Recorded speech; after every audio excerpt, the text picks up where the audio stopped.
అండి అందరూ బాగున్నారా? ఆరోగ్యానికి ఎంతో మేలు చేసి మునగాకు పచ్చడి చేస్తున్నా ఇవాళ నేను. ముందుగా అయితే పల్లీలు, మినపప్పు, శనగపప్పు, ధనియాలు, జీలకర్ర, కరివేపాకు, అలాగే ఎల్లుల్లిపాయలు, సరిపడా చింతపండు, మిరపకాయ అంటే ఎండుమిరపకాయలండి, మిరపకాయలు, తర్వాత చిటికెడు పసుపు, సరిపడా సాల్ట్, ఇగోండి ఇవన్నీ ఇలా తీసుకున్నాను. ముందుగా అయితే మునగాకు శుభ్రంగా కడిగి నీళ్ళు లేకంటే ఇలా తుడిచి ఒక గిన్నెలో తీసుకున్నమాట. ఇవన్నీ ఇవన్నీ కూడా ఇలా పోపు సామాన్లన్నీ కూడా రెడీ పెట్టుకున్నా. అయితే మునగాకు చాలా మంచిది, చాలామంది ఇష్టపడరు, చిరుచేదు కూడా ఉంటుంది, కానీ అది మనం చేసే విధానం బట్టి ఉంటుందన్నమాట. టేస్ట్ అంత బాగుంటుంది. నేను ఇవాళ అయితే ముందుగా కాస్త నెయ్యితోటి ఫ్రై చేస్తున్నాను. చక్కగా ఇవ్వండి, ఒక గిన్నెలోకి కొద్దిగా నెయ్యి తీసుకొని గ్యాస్ వెలిగించి ఆ గిన్నె గ్యాస్ మీద పెట్టేయండి. అది వేడెక్కిన తర్వాత ముందుగా తీసుకున్న పోపు సామాన్లు ఉన్నాయి కదండి, అవి వేసేయాలన్నమాట. నెయ్యిలో వేసేయాలి. చక్కగా వేసి మాడకంటే చూసుకోండి, ఒక్కోసారి మాడిపోతుంటుంది. చక్కగా ఇలా బాగా ఫ్రై అయిన తర్వాత ఇప్పుడు కరివేపాకు, ఎండుమిరపకాయలు, అలాగే ఎల్లుల్లిపాయలు వేసి దోరగా ఫ్రై చేయండి.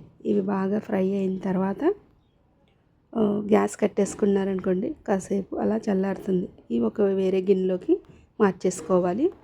చక్కగా చల్లారిన తర్వాత వేరే గిన్నెలో తీసుకొని అదే గిన్నె మళ్ళీ గ్యాస్ మీద పెట్టి ఇంకాస్త నెయ్యి వేయండి. నెయ్యి వేసి అది కూడా వేడెక్కిన తర్వాత మునగాకు వేసి బాగా ఫ్రై చేయండి. మునగాకు గమ్మును మాడిపోతుందన్నమాట. వేయగానే కాస్త గమ్మును కలపాలి.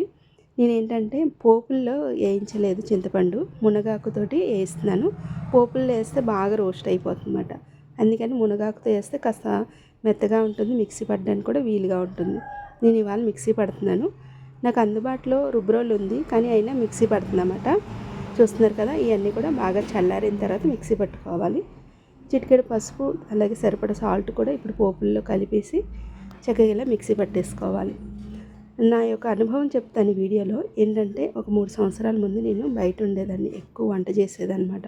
అప్పుడు ఏంటంటే ప్రతి టిఫిన్స్లో అయినా, లేదంటే కర్రీస్ ఎక్కువ, లేదంటే ఊతప్పాలు వాటిల్లో కూడా ఎక్కువ నేను మునగాకే వాడేదన్నమాట. సార్కి ఏ అట్టేసినా కూడా మునగాకు వేసేదాన్ని. అలాగే ఓట్స్ మునగాకు కలిపి కిచిడి చేసేదాన్ని, లేదంటే టిఫిన్స్లో కూడా అన్నీ ఎక్కువ కలిపేదాన్ని. నాకు బాగా అలవాటు కూడా మునగాకు పప్పు, అలాగే మునగాకుతో కూడా ఫ్రై చేసేదాన్ని. చాలా బాగా కుదిరేది. ఇక పైన చూపిస్తాను మునగాకు రెసిపీస్ కూడా. ఎందుకంటే నేను ఈరోజు కొత్తగా ఏం కాదండి, నాకున్న కొద్దిపాటి జ్ఞానంలో చాలాసార్లు అయితే మునగాకు నేను కొన్ని రకాలుగా వండాను. అవి కూడా మీకు చూపిస్తాను. ఎక్కువ శాతం అయితే టిఫిన్లో ఎక్కువ మునగాకు చేసేదన్నమాట. చాలా బాగుంటుంది, చాలా హెల్త్కి కూడా మంచిది కదా. అది తెలుసుకున్న వాళ్ళైతే మునగాకు అస్సలు వదలరన్నమాట. మొన్న మా చెల్లికి మునగాకుతో ఇలా చేస్తున్నానంటే అబ్బా చేదు ఉంటుంది అన్నదన్నమాట.